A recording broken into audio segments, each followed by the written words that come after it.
Monocultures of the Mind, and this was the title of a book by Dr.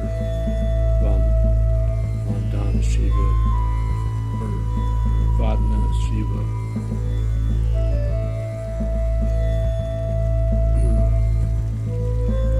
And some people, they get upset if you pronounce a word differently or incorrectly.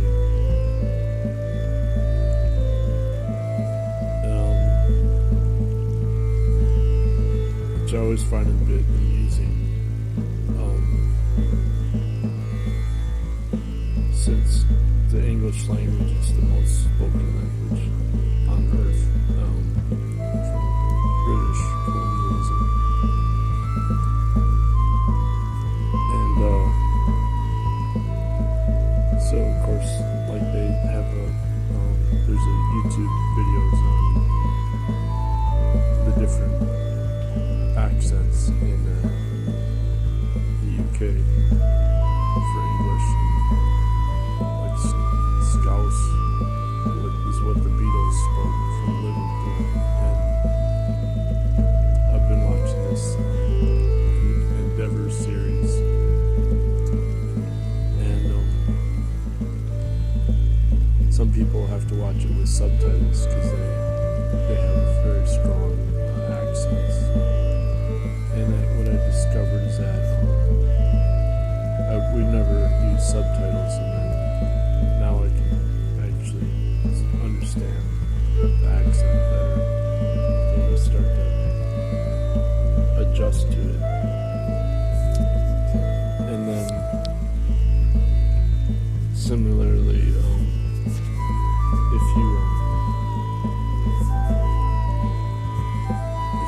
if I go out to the East Coast, then I'll hear my accent much stronger.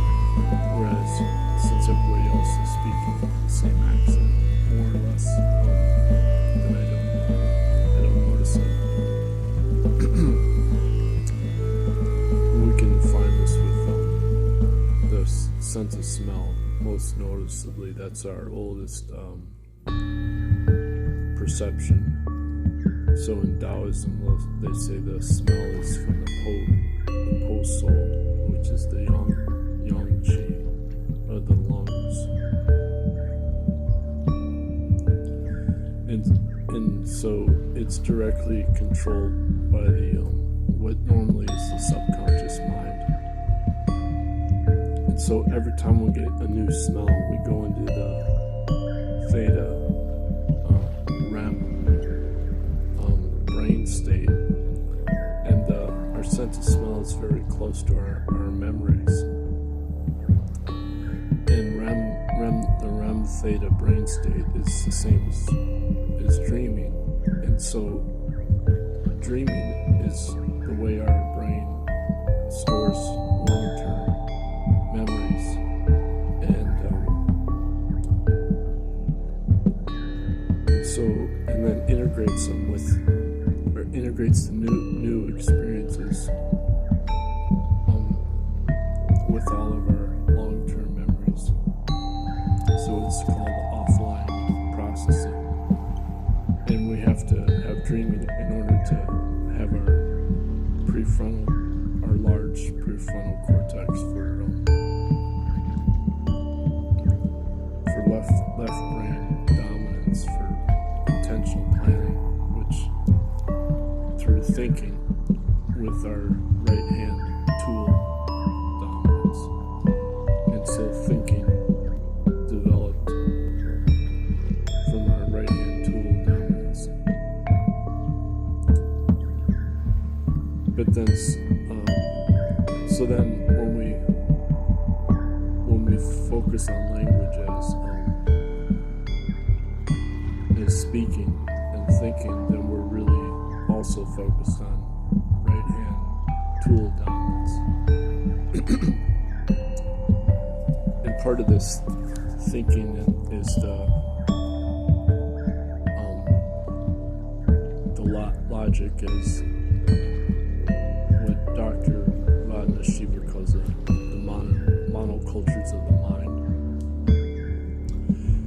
And so math professor Abraham Seidenberg, he had several articles published with Lord Raglan on the ritual origins of geometry. And so they talk about in India, the lunar circular altar was forced to be the same area as the solar rectangular altar.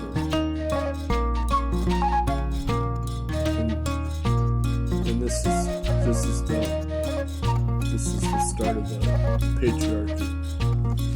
So then the housing in Africa used to be circular, but then with the patriarchy they started to enforce square, rectangular, rectilinear geometry. And the same in civilization in West Asia. And this is about the solar calendar.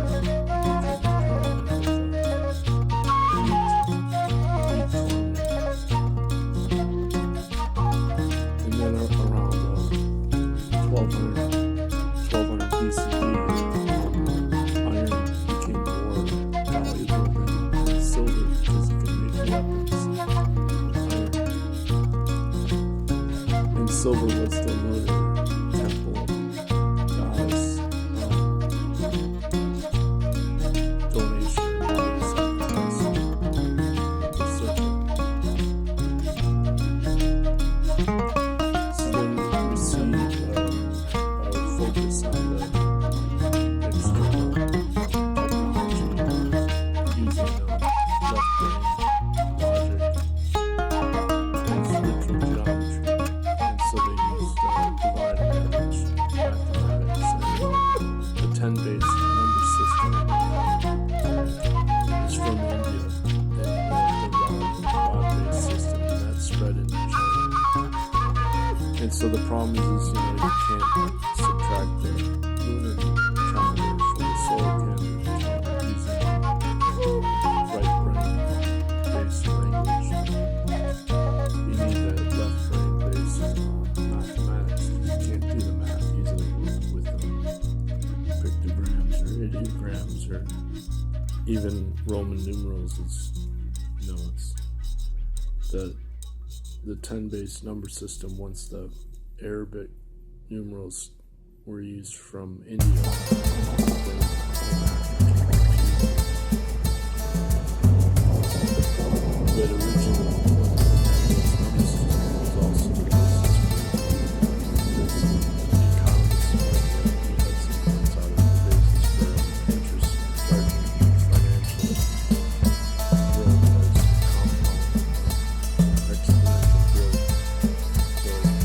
So 10% interest rate based on the base number system.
particularly inhibit the smell of bees, just like the bees.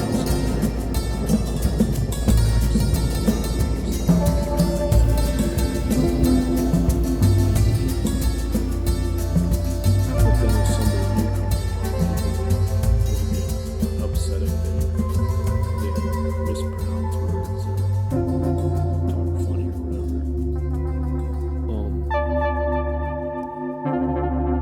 So then, the same thing is true in music. We have Western music as this monoculture of the mind because it's the equal-tempered music scale as harmony. And so Michael E. Hudson points out that promotes the exponential compound interest, the financial growth, against the truth of nature, as Vandana Shiva emphasizes that the monocultures of the mind is this spreading out of rectilinear patriarchal farming against the cycles of nature as ecofeminism. And so originally the males were the hunters and the females were the farmers, the gatherers. And based on the lunar calendar. So